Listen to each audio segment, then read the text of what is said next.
dia IPSP sama IPSP itu dok masih kurang paham. Iya, IPSP sama ini ya. Oke. Saya buka slide-nya. Oh ya, yang jadi bahan bacaan jangan cuma slide kuliah ya. Juga baca buku referensi ya. Karena mungkin apa yang saya sampaikan intisarikan dari perkuliahan dari slide kan, siapa tahu kalian ada yang masih kurang paham dengan bahasanya gitu ya. Jadi lihat di buku juga boleh ya. Misalnya kalian punya satu buku yang kalian senengin gitu, dengan membaca itu menjadi lebih paham, itu akan baik sekali gitu ya. IPSP dengan ini ya Mbak ya. Ini ya nyambung dengan kemarin Mbak. Siapa yang nanya tadi? Maaf. Ini dok. Oh ya, Mbak Dini ya. Dwi dok. Ya. Maaf, open ya dok. Ya, nggak apa-apa. Ya, jadi seperti kemarin sudah saya jelaskan bahwa akan ada pembukaan kanal kalsium gitu ya. Impuls syaraf nyampe ke sini, terus kemudian neurotransmitter menempel. Nah, ini tadi teman-teman sudah menjawab dengan baik. Ada dua jenis ya kanal yang ada di postsinaptik, yaitu kanal ionotropik sama metabotropik ya. Kalau ionotropik berarti ionnya bisa langsung masuk, kalau metabotropik dia akan mempengaruhi kondisi sel neuron postsinaptik gitu ya.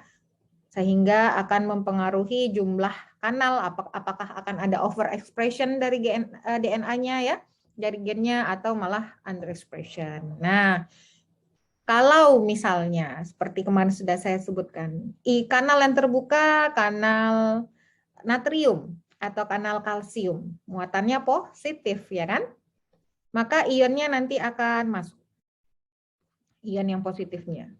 Nah, terus kemudian di dalam sini potensial membran istirahatnya menjadi berubah ya kan? Perubahan potensial membran istirahat itu ya, itu yang disebut dengan apa? Potensial apa? Ada yang ingat?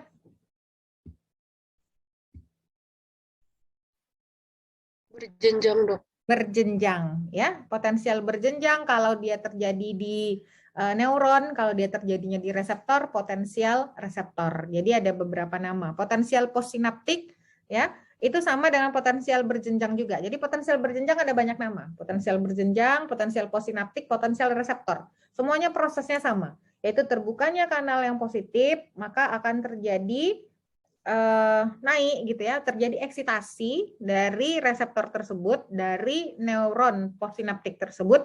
Tapi kalau terbukanya kanal negatif seperti klorida, atau kanal positif yang terbuka tapi kalium, maka akan terjadi inhibisi gitu ya.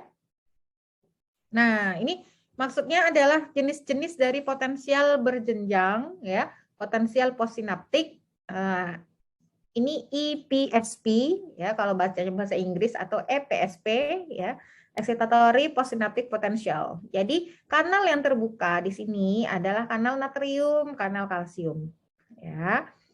Jadi di sini menjadi lebih kurang negatif begitu.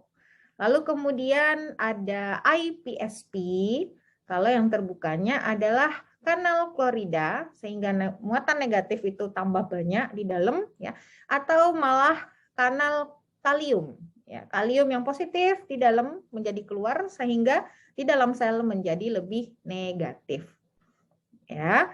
Nah, ini makin menjauhi threshold ya, makin menjauhi threshold maka disebut dengan IPSP ya, IPSP. Jadi tadinya minus 70 makin menjauh ya, menjadi bisa minus 90, minus 100. Begitu Mbak Dini ya. Sudah jelaskah? Ya.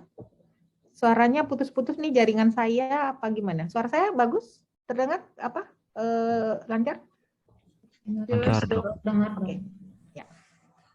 Gitu ya. Ada gimana Mbak Dini?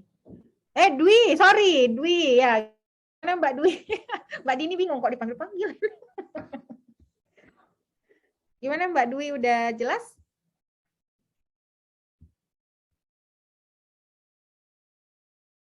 Mbak Dwi-nya keluar.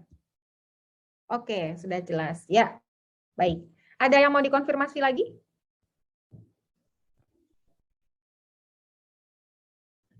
Yang lain?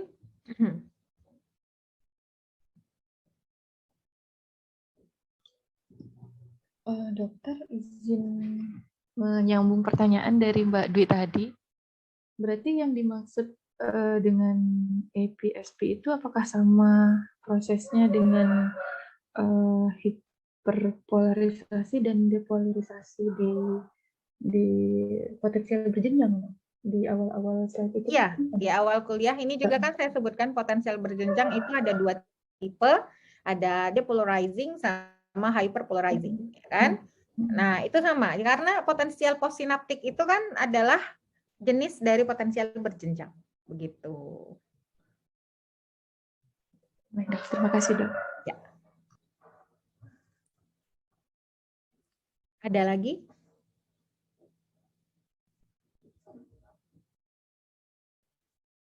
Ini ya, potensial berjenjang. Jadi hanya ada 2 ya. Dia menjadi lebih negatif ya, atau dia menjadi kurang negatif. Nah, kalau misalnya dia mencapai ambang batas, maka dia akan apa itu namanya? Menjadi potensial aksi gitu. Nah, sekarang pertanyaannya, adakah yang bisa menjawab kenapa disebut potensial berjenjang? Ini slide ke-18 nih. Nih penjelasan yang ini. Ada yang bisa menjelaskan?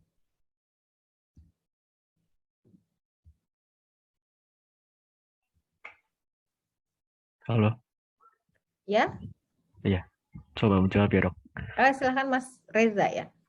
Mungkin dimaksud dengan potensial berjenjang itu karena nanti akan dipengaruhi oleh banyaknya stimulasi dan lamanya stimulasi, Dok. Jadi ada jenjang dari potensial yang muncul. Oke, terima kasih Mas Reza.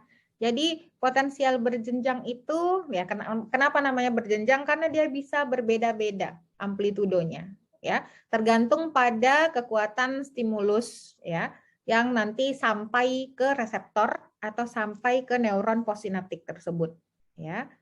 Sehingga kalau misalnya stimulusnya menjadi lebih lama ya, misalnya atau lebih kuat.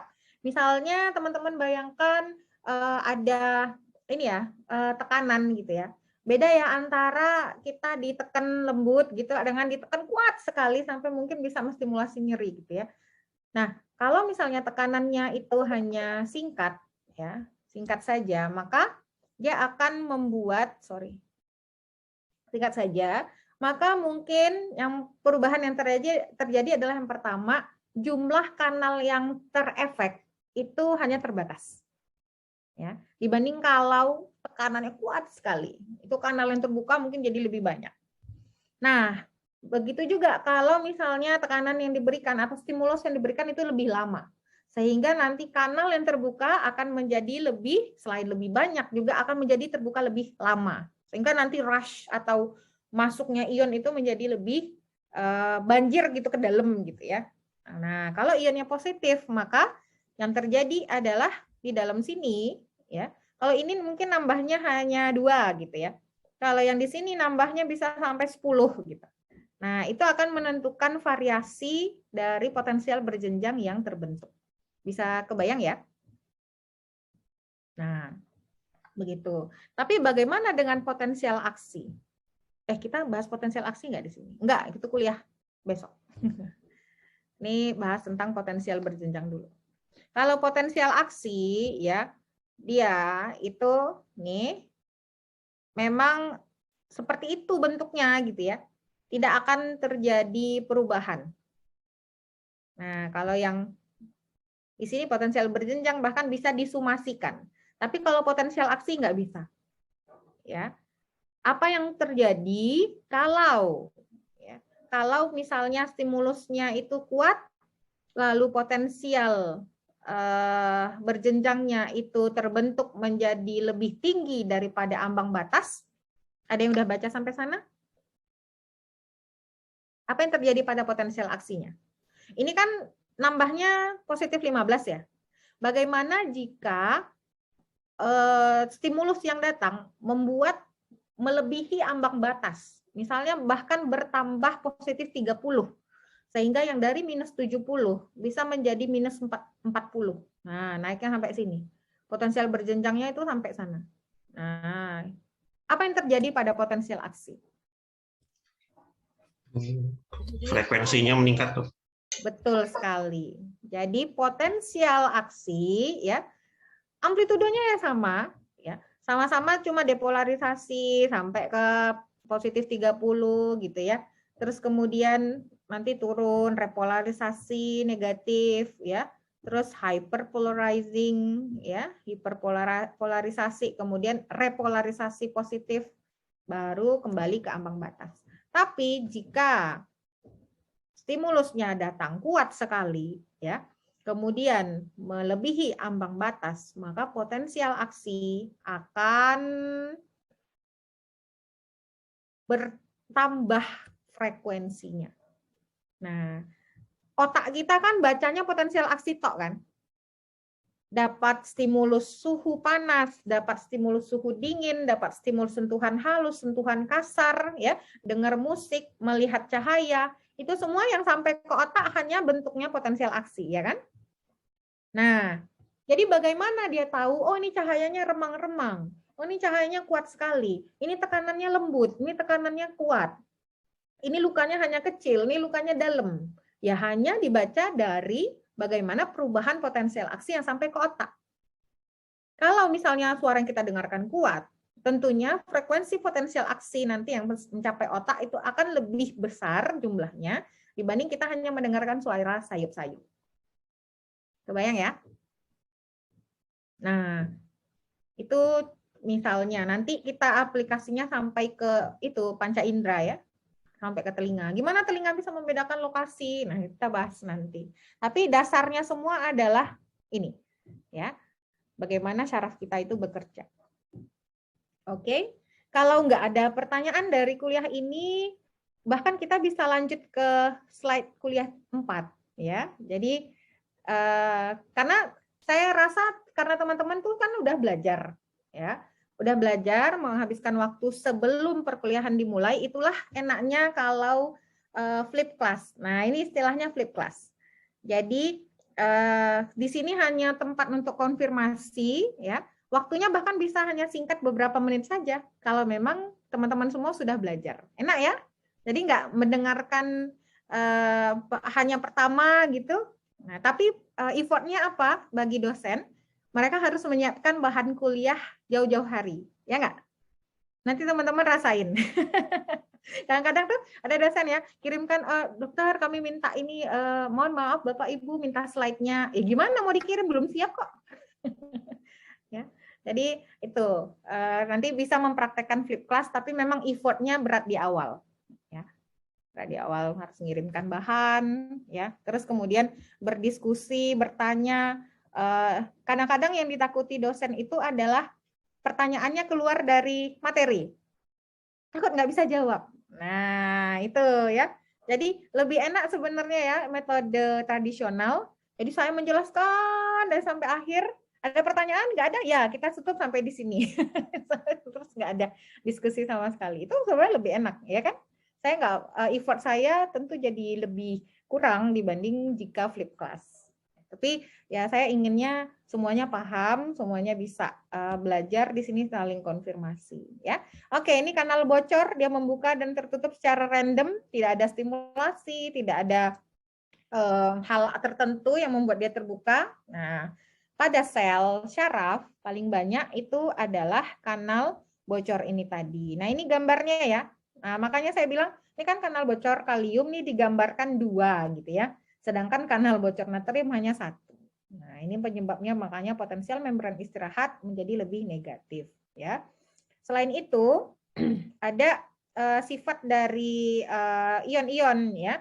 ion-ion yang ada di luar dan dalam sel, di mana di luar sini lebih banyak natrium klorida ya, sedangkan yang di dalam itu ada kalium memang yang positif, tapi ada fosfat seperti kemarin saya sebutkan, dia terperangkap di dalam sini karena dia berikatan dengan ATP ya, ADP, AMP begitu. Terus kemudian ada protein-protein juga yang memberikan muatan negatif.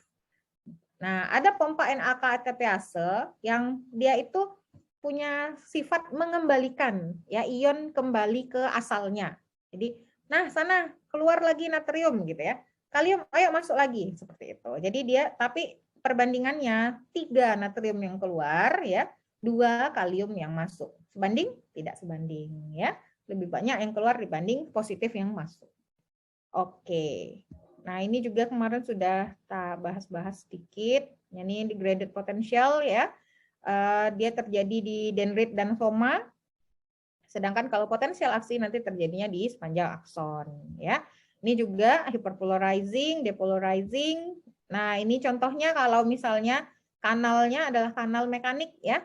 Terus kanal ligan. Nah, ini kanal mekanik kalau terjadi tekanan seperti yang saya contohkan, maka dia akan membuka kanal pintu gate di sini ya, sehingga nanti ion positif masuk ya.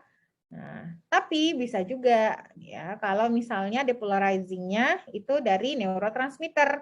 Nah, ini kanal apa nih? Kanal ligan ya. Kalau misalnya di post reseptor bentuknya kayak ionotropik gitu ya. Nah, kanal ionotropik. Nah, ini membuat terbukanya kanal ya sehingga nanti natrium, kalsium bisa masuk atau kalium bisa keluar, tergantung kanalnya ya. Atau glisin. Nah, ini inhibisi ya. Kalau dia terbuka, maka kloridanya masuk. Seperti itu. Ini juga tadi udah dijelaskan kenapa disebut graded potential ya. Jadi tergantung namanya di mana dia terjadi. Kalau dia di reseptor, maka namanya adalah potensial reseptor. Kalau dia di neuron postsinaptik, maka disebut dengan potensial postsinaptik. Nah, bentuknya ada 2, IPSP sama IPSP. Ya. Sama seperti yang sudah kita jelaskan tadi, lalu terjadi sumasi yang saya jelaskan kemarin. Ya.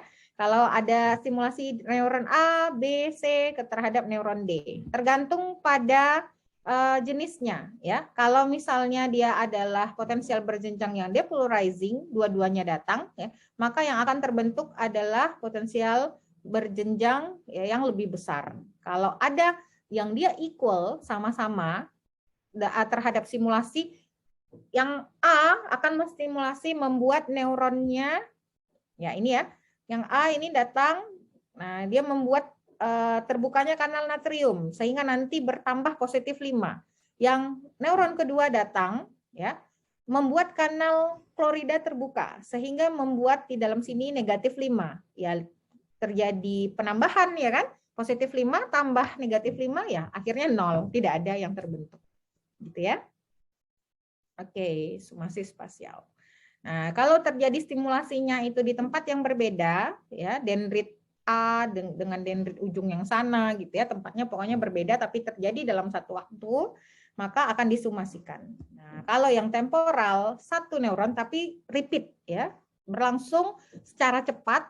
Nah, kalau misalnya dia udah terlanjur turun ke potensial membran istirahat, maka kan harus naik lagi ya. Jadi tapi kalau terjadinya secara cepat, belum sempat turun ke potensial membran istirahat, datang stimulasi yang baru, datang lagi, akhirnya sampai ke ambang batas gitu ya. Nah, ini contohnya yang saling menghilangkan tadi yang cancel each other ya. Nah, ini contohnya yang tadi saya sebutkan. Oke, kalau nggak ada pertanyaan bisa lanjut ke kuliah 4 aja. Izin bertanya, Dok. Dok. Oh, ya, silakan Mas Muntas dulu. Ya Dok, tadi di slide yang kalau nggak salah faktor yang membuat di dalam neuron itu lebih negatif, itu nggak salah gimana ya? Slide berapa belas? Ini. Ya. Poin 1 saya paham Dok. Poin 3 juga paham karena ada pompa NAK ATPase. Nah, poin 2 ini ketidakmampuan anion untuk meninggalkan sel itu kenapa ya Dok? Saya belum paham. Yang tadi Mas, yang fosfat yang terikat dengan AMP, ATP, ADP. Fosfat kan negatif. Oh iya, iya. Nah, Oke, oke, oke. yang ini. Baik, Dok. Ini fosfat negatif ini. Oke. Oh ya, makasih, Jadi Dok. nggak mampu. Protein juga, ya kan? Protein ada di dalam sel juga membuat muatan negatif, ya. Ukurannya juga besar kan? Jadi dia nggak bisa mudah keluar masuk sel gitu. Oke. Ada pertanyaan Mbak Tina tadi ya? Baik dok, Ya. izin bertanya dok. Yang saya kurang pahami itu dok, bahwa potensial berjenjang tersebut muncul ketika neuron tersebut tereksitasi. Yang hal tersebut bagaimana ya dok? Terima kasih. Oh iya, maksudnya gitu ya? Maksudnya tereksitasi. Iya, dia muncul ketika justru potensial berjenjang tersebut muncul ketika neuron tersebut tereksitasi. Hal tersebut bagaimana ya dok maksudnya? Terima kasih dok. Yang ya. Jadi seperti yang tadi dijelaskan ya Mbak Tina ya. Kalau misalnya terdapat stimulus ya, terdapat stimulus. Nah, stimulusnya itu akan membuat kanal gerbang mekanik atau kanal gerbang ligan itu akan terbuka, gitu ya. Nah, kalau misalnya ini contohnya kanal gerbang mekanik ya terbuka. Nah, kan stimulus datang, membuat kanal mekaniknya terbuka, membuat ion-ion itu masuk. Kalau ion masuknya positif, maka akan mengubah ya potensial membran istirahat di sini menjadi lebih kurang negatif. Nah, itu maksudnya tereksitasi. Ya. Jadi kata-kata bahwa oh reseptor kita terstimulasi, lalu kemudian reseptornya akan mengubah, reseptor itu kan transducer ya, reseptor transducer yang akan mengubah berbagai energi menjadi energi listrik, ya kan? Nah, kalau misalnya ada di kulit, seperti tadi saya sebutkan, contohnya reseptor untuk tekanan, itu kan adalah jenis reseptor mekanik ya, mekanoreseptor. Tapi bagaimana kalau di penciuman? Reseptor apa namanya? Indra penciuman, indra pembau, penghidup. Ligan bukan, Dok?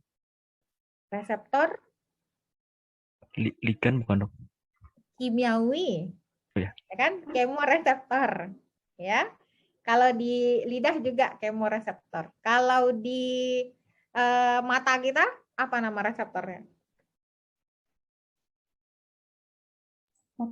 Fotoreseptor. Fotoreseptor, ya. Di situ ada Foto- fotoreseptor. Kalau di pendengaran,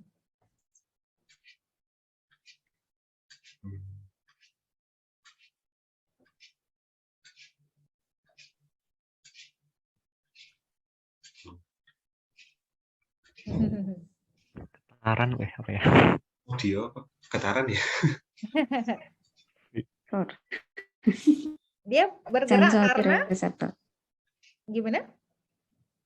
Karena getaran di hair cell-nya. Getaran. Jadi hair cell-nya nanti bergerak ya. Bergerak akibat adanya perubahan tekanan di situ ya. Oke, nggak apa-apa. Kita nanti bahas di belakang. Jadi intinya bahwa kata-kata sekarang kan udah ngerti ya, bahwa kata-kata bahwa reseptor menerima stimulus lalu kemudian berubah menjadi potensial aksi. Itu panjang banget ceritanya sekarang ya nggak? Paham ya? Nah, jadi begitu juga dengan ujian besok ya. Kalau misalnya teman-teman hanya menjelaskan, ya reseptor di penglihatan menerima rangsangan cahaya, kemudian berubah jadi potensial aksi dibawa oleh nervus 2. Satu kalimat aja, sedangkan yang lain bisa menjelaskan dengan satu paragraf. Kira-kira nilainya sama nggak? Beda. Beda ya. Jadi itu yang saya minta besok. Ya, kalian bisa menjelaskan dengan rinci apa yang terjadi pada kehidupan sehari-hari. Jadi soalnya hanya kehidupan sehari-hari ya. Nanti kalian bisa tanya ke kakak angkatan, gimana sih soalnya ujian syaraf itu ya. Hal saya simple yang saya tanyakan. Tapi harus paham dengan baik secara detail bagaimana syaraf kita bekerja. Oke, gitu ya Mbak Tina ya. Itu maksudnya tereksitasi. Baik, terima kasih dokter. Iya. Dari tadi Mas Reza angkat tangan. Ya, silakan Mas Reza. Ya, izin bertanya tentang ini dok, potensial berjenjang dan potensial aksi. Berarti tadi kan potensial berjenjang itu kan terjadi di dendrit atau soma ya. Kemudian potensial aksi itu di akson. Nah tadi kalau nggak salah itu kan kalau yang di potensial aksi apa ya? Milivoltnya itu kan selalu sama ya dok ya kalau nggak salah. Potensial aksi, Betul ya nggak, Dok? amplitudonya selalu sama. Terus? Berarti otak tadi itu bisa membedakan tekanan yang ringan dan kuat itu hanya berdasarkan potensial berjenjang yang timbul di dendrit dan soma walaupun potensial aksinya sama. Begitu ya dok ya? Saya masih bingung itu. Jadi bukan. Jadi otak nanti bisa menentukan apakah stimulus yang datang itu kuat atau lemah dari jumlah potensial aksi yang nanti mencapai otak. Gitu. Jadi misalnya makin banyak jumlah potensial aksi mencapai otak, maka dia dapat menginterpretasikan gitu ya, bahwa oh ini datangnya dari stimulus tekanan misalnya ada di telapak tangan gitu ya. Nah, terus tekanannya kuat nih karena potensial aksi yang mencapai area ya, area persepsi untuk area telapak tangan itu jumlahnya besar. Gitu. Yang berasal dari reseptor tekanannya. Gitu Mas Reza. Oke. Berarti kalau tadi di potensial berjenjang itu bisa berbeda amplitudonya, tapi kalau di yang potensial aksi itu berbeda jumlahnya ya dok ya? Iya, betul sekali. Jadi amplitudenya sama, tapi frekuensinya yang berbeda nanti. Ya, terima kasih dok. Iya, sama. Ya, silakan Mbak Tamina. Dokter, izin bertanya dokter, terkait ya somasi spasial sama somasi temporal dokter, itu apakah itu ada dalam saya ada kondisi apa sih somasi spasial yang berlangsung, kemudian yang spasial temporal yang berlangsung kayak gitu dokter? Oh iya, kondisi apa yang menyebabkan kok ada yang spasial, kok ada yang temporal gitu ya?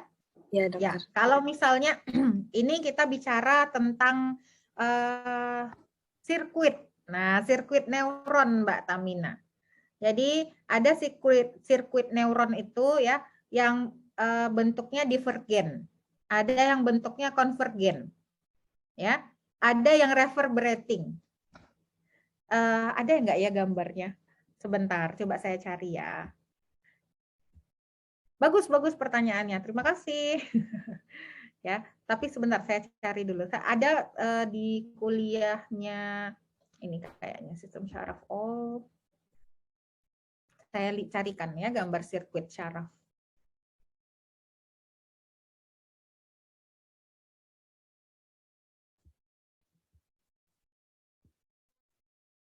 Nah, tipe-tipe sirkuit. Saya share screen lagi ya. Nah, ini ya. Tipe-tipe sirkuit syaraf. Jadi ada yang sirkuitnya itu divergen. Jadi satu input ya punya banyak output. Nah, ini kelihatan ya. Jadi ini contohnya satu neuron ya, satu neuron di otak. Mbak Taminanya yang nanya malah keluar. Lempar sepertinya tuh. Iya, Lagi. nggak apa-apa. Ya, ini ada rekaman juga nanti kan bisa lihat ya. Oke. Nah, ini satu neuron di otak itu dapat mengaktifkan 100 lebih dari neuron motoris. Nah, luar biasa. Di korda spinalis ya. Dan ribuan dari serabut otot skelet. Nah, jadi dari satu neuron di otak. Nah, ini contohnya yang sirkuit yang divergen. Ya. Nah, jadi bagaimana dengan sirkuit yang konvergen gitu ya? Nah, ini ada banyak input. Ya, banyak input akan menstimulasi satu neuron begitu ya. Contohnya berbagai sensoris ya, stimulus sensoris itu dapat menstimulasi satu jenis sel sehingga akan membangkitkan suatu ingatan. Nah, ini contohnya. Adakah teman-teman misalnya pernah ya, pasti pernah ngalamin ya, bau makanan gitu, bau makanan datang, terus akan membuat ingatan terhadap masakan di rumah, ya, masakan ibu itu muncul, ya kan? Lewat gitu ya. Atau ada orang lewat, bau parfumnya sama dengan bau parfum mantan, langsung ingat mantan, ya. Pasti pernah, ya kan? Nah, atau ada, itu dari segi bau aja loh ya, bau. Nah, jadi berbagai input misalnya, mulai dari output penglihatan misalnya, terus kemudian input dari segi bau. Nah, kita langsung teringat memori, oh ya rasa makanannya ini saya ingat gitu ya. Nah, itu contohnya yang sirkuit yang konvergen. Nah, kalau misalnya teman-teman bayangkan, ini kan terjadinya dalam satu waktu ya. Ini sumasi spasial atau temporal? Spasial bukan. Ini sumasi spasial. Ya, Mbak Tamina? Iya, Dok. Oke. Nah, ada lagi namanya sirkuit reverberating, Mbak. Ya. Jadi sinyal itu berjalan dalam bentuk rantai neuron begitu. Sehingga terus kemudian bisa memberikan feedback terhadap neuron sebelumnya. Jadi dia datang ya. Ini inputnya. Ada jalur lurus ya. Ada neuron lain nanti yang akan menstimulasi terus-menerus ya. Sehingga terjadi kontrol aktivitas yang ritmis. Nah, ini contohnya ketika teman-teman ini bernafas sekarang ini. Ya. Ada masanya, ini nafas misalnya normal ya. Tapi kalau terjadi stimulasi gitu ya dari neuron ini, nah ini menyatakan bahwa outputnya kurang nih. Ya. Nafasnya outputnya kurang. Apa yang terjadi? Stimulasi apa yang diberikan oleh neuron ini ya? Supaya meningkatkan ya kan? Meningkatkan kerja dari neuron yang ada di sini. Agar misalnya nafas kita terjadi peningkatan frekuensi. Nah, misalnya ya, atau pada siklus bangun dan tidur. Kalau misalnya kita ingin terbangun, maka ini kan harus distimulasi terus nih otaknya ya kan? Harus firing lebih kuat. Tapi bagaimana kalau kita ingin tertidur? Ya, tentunya harus terjadi penghambatan, ya, terjadi perlambatan di sini. Jadi ini malah neuron yang ini menghambat neuron yang ada di sini. Nah, ini kalau misalnya jadi ini sumasi yang terjadi ya, sumasi yang terjadi pada sirkuit yang reverberating ini kira-kira spasial atau temporal? Temporal, dokter. Temporal. Gitu ya, Mbak ya. Kira-kira. Nah, ini juga ada namanya parallel after discharge circuit. Nah, jadi ini terjadi inputnya, tapi dalam perjalanannya inputnya satu, outputnya juga satu, tapi dalam perjalanannya ada banyak menstimulasi neuron-neuron lain, gitu ya. Misalnya terlibat dalam proses dalam menghitung hitung-hitungan rumus matematika, ya. Satu, kita harus mikirin ini ditambahin, ini dikurangin, padahal hasilnya kan A gitu ya. Nah, ini contoh yang sirkuit yang paralel. Oke, seperti itu kalau ngomong ribetnya tentang sumasi spasial dan sumasi temporal, ya. Tapi pertanyaannya bagus. Ya. Terima kasih, Mbak Tamina. Terima kasih, dokter. Iya, oke. Ada pertanyaan lagi? Izin bertanya, dokter. Silakan, Mbak Rifda. Dok, saya masih bingung dengan slide yang ada gambar yang pena itu, dok. Itu kan iya. Ya, itu kan menunjukkan adanya potensial berjenjang, kemudian terjadi potensial aksi, kemudian seperti alurnya di setiap bagian tubuh itu akan terulang lagi. Nah, kalau misalnya dalam keadaan yang potensial aksinya itu melebihi stimulusnya tadi, dok, kan ada yang pada saat ada amplitudo yang meningkat seperti itu, dok. Apakah tadi itu yang jalur yang tadi yang potensial berjenjang kemudian potensial aksi itu akan berubah atau ada memang hambatan memang seperti itu atau ada perubahan, dok? Kalau misalnya ternyata amplitudo yang dihasilkan dari reseptor itu lebih tinggi dari biasanya. Ya, betul. Jadi akan terjadi bisa jadi perubahan. Ini kan ngomong gambar sederhananya ya, Mbak Rifda ya. Bahwa ini terjadi potensial reseptor, kemudian di sini ada potensial aksi, lalu kan dia akan bersinaps, ya kan? Nah, ini kan kalau dia nih ya sensoris masuk dari pintu belakang gitu ya, dari korda yang posterior, kemudian nanti dibawa ke interneuron ya. Ini berubah lagi. Kan ini ada sinapsnya ya, sinaps Di sini nanti ada neurotransmitter keluar, nempel gitu ya. Nah, nempel kemudian dibawa sampai ke sana, ya. Nah, di sini kan harus ada lagi yang namanya sumasi lagi. Potensial postsinaptiknya, ya. Potensial postsinaptik, dan ini dia nemplok dulu di talamus ya, baru sampai nanti ke area yang ada di otak.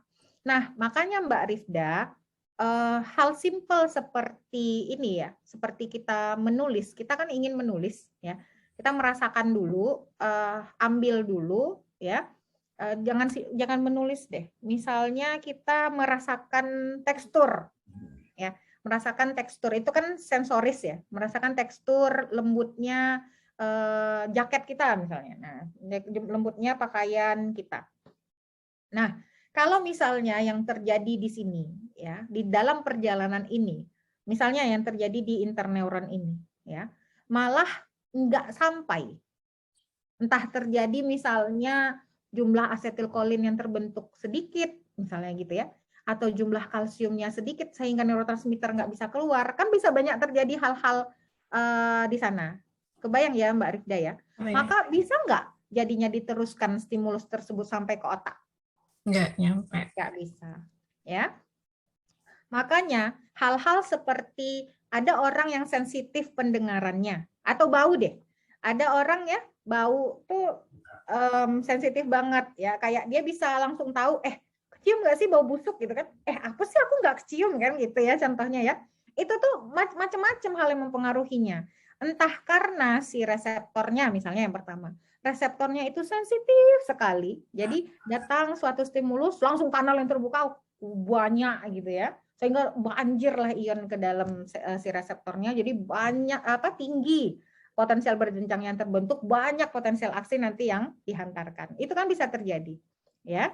Nah, entah itu di bagian sininya yang memang hebat gitu responnya, atau bahkan di otaknya sendiri. Misalnya area yang bagi dia si individu ini, area yang tempat dia mempersepsikan itu besar, sehingga nanti dia menjadi lebih sensitif, ya kan? Itu contohnya. Jadi itu orang juga menulis ya, ada menulisnya kasar ya, nulisnya kasar sekali, tulisannya jelek. Nah itu bahasanya gitu.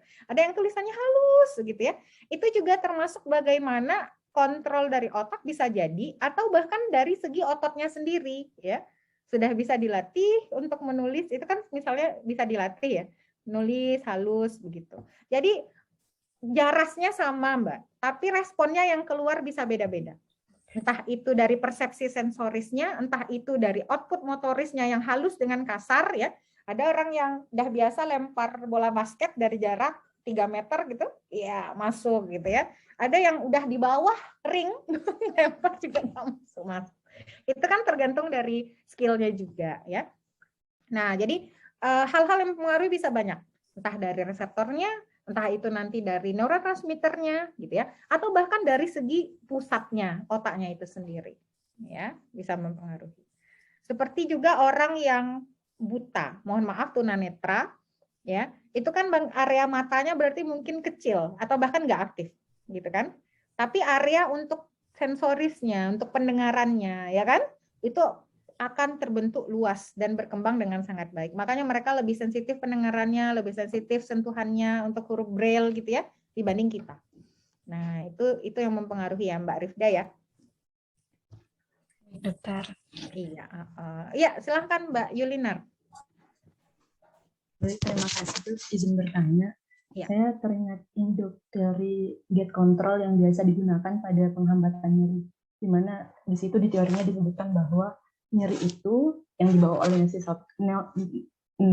nociceptor, misalnya saraf tipe C atau A delta yang bermielin tipis, bisa dihambat dengan memberikan rangsangan pada saraf yang bermielin tebal. Nah, ini kalau dikaitkan dengan yang tadi, Dok, apakah kan di teorinya disebutkan bahwa yang nyeri itu diblok.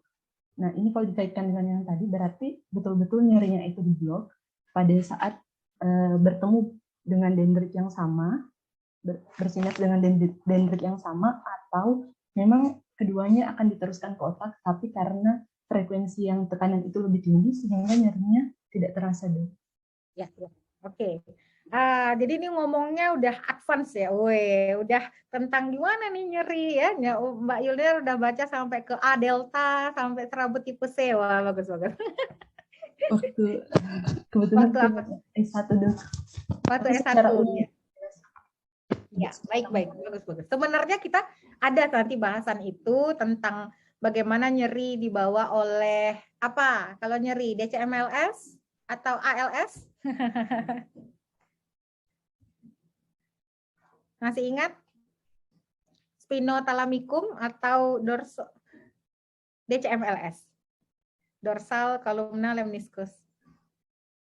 Kalau sensoris berarti dorsal ya, Dok? Sensoris nanti di bawah 2 jalur ya. Misalnya sentuhan kasar sama sentuhan halus beda reseptornya nanti. Jadi kalau sentuhan yang halus dibawa oleh DCMLS, propriosepsi juga DCMLS ya. Tapi sentuhan kasar, kemudian suhu dan nyeri itu dibawa oleh ALS atau spinothalamic system. Ya, spinothalamic system. Nah, jadi kalau dari segi yang pertama Mbak sebutkan tadi ya, tentang nyeri gitu ya. Kalau misalnya penghambatannya dari segi reseptornya. Nah, ini contohnya ada pernah nyuntikin lidocaine, anti nyeri lokal. Ya kan? Nah, anti nyeri lokal itu yang dihambat adalah reseptornya. Kira-kira bagian mana yang dihambat? Sehingga nanti reseptor nyerinya nggak kerja. Bukan cuma nyerinya ya yang dihambat ya. Nanti kalau kita sentuh tuh agak tebel juga rasanya ya. Kalau habis disuntik lidocaine ya kan? Nah, kira-kira ya bagian mana dari reseptor? Reseptornya, Dok. Iya, apanya? Apanya reseptor yang dihambat? Mungkin berarti kanal yang menerima ya, Dok.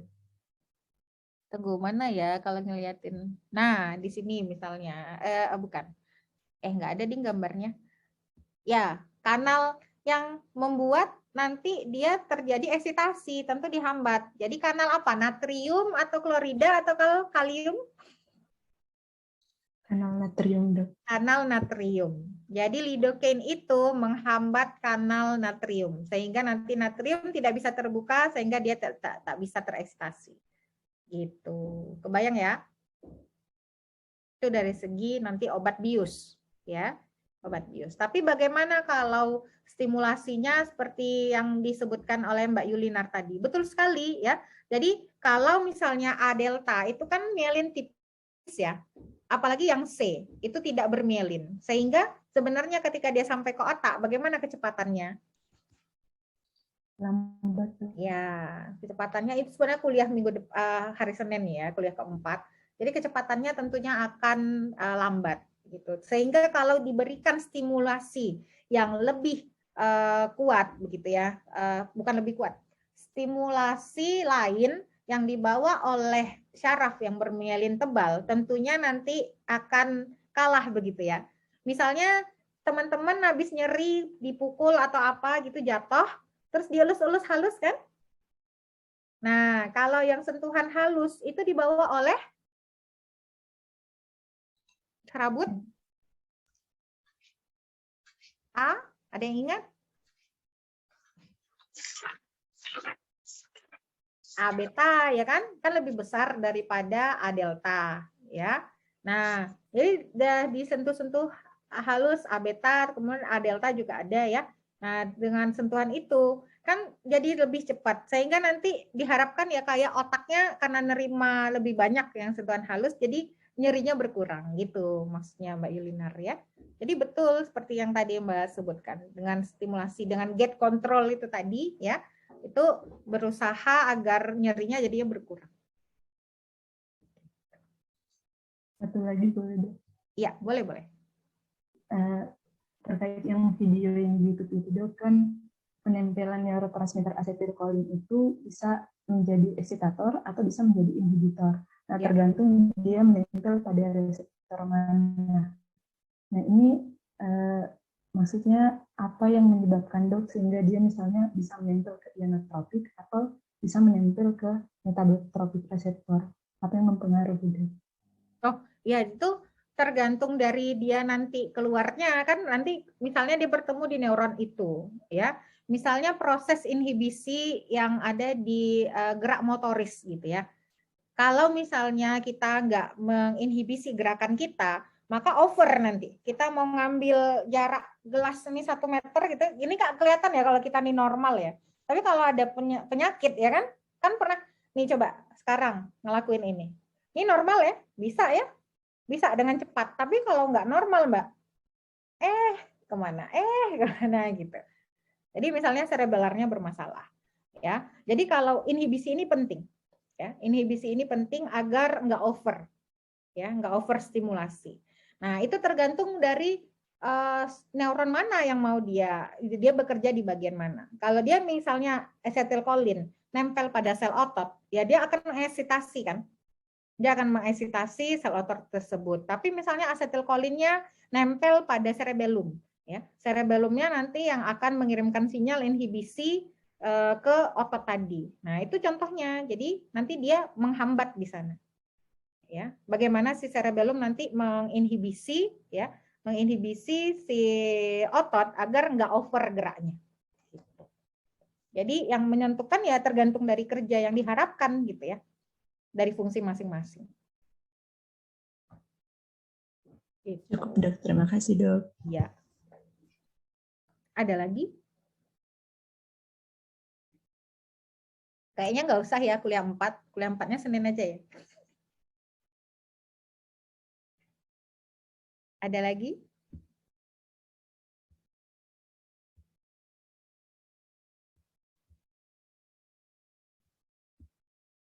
Monggo.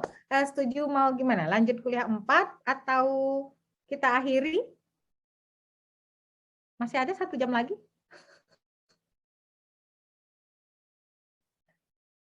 Over nggak nanti informasinya? Wah, kebanyakan nih. Gimana? Yang setuju diselesaikan saja, raise hand.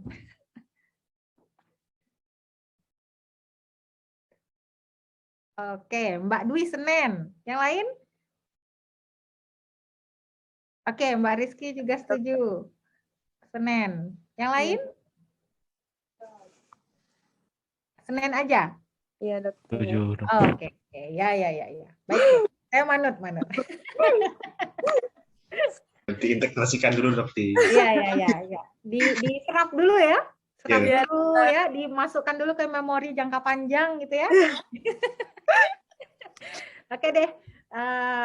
Terima kasih semuanya sudah mau belajar di luar kelas ya. Jadi bahasannya bisa banyak gitu ya, bisa kemana-mana. Itu jadi kalau sebenarnya diberikan contoh lebih paham ya, kalau ada contoh-contohnya gitu. Oke deh, terima kasih lagi. Besok Senin insya Allah jam 8 ya, sesuai jadwal. Oke, monggo Mas Reza jika ada teman-teman juga, nggak harus Mas Reza yang hubungi saya ya. Dok mau nanyain ini monggo, boleh ya, nggak harus nunggu di kelas. Ya, siapa tahu kayak Mas Kabir pemalu gitu ya, terus nggak mau nanya di sini. Oke, kita akhiri dengan berdoa dipersilahkan. Alhamdulillah, terima kasih semuanya. Assalamualaikum, selamat pagi. Waalaikumsalam. Assalamualaikum warahmatullahi wabarakatuh. Terima kasih dokter. Terima kasih dokter. Terima kasih dokter. Ya.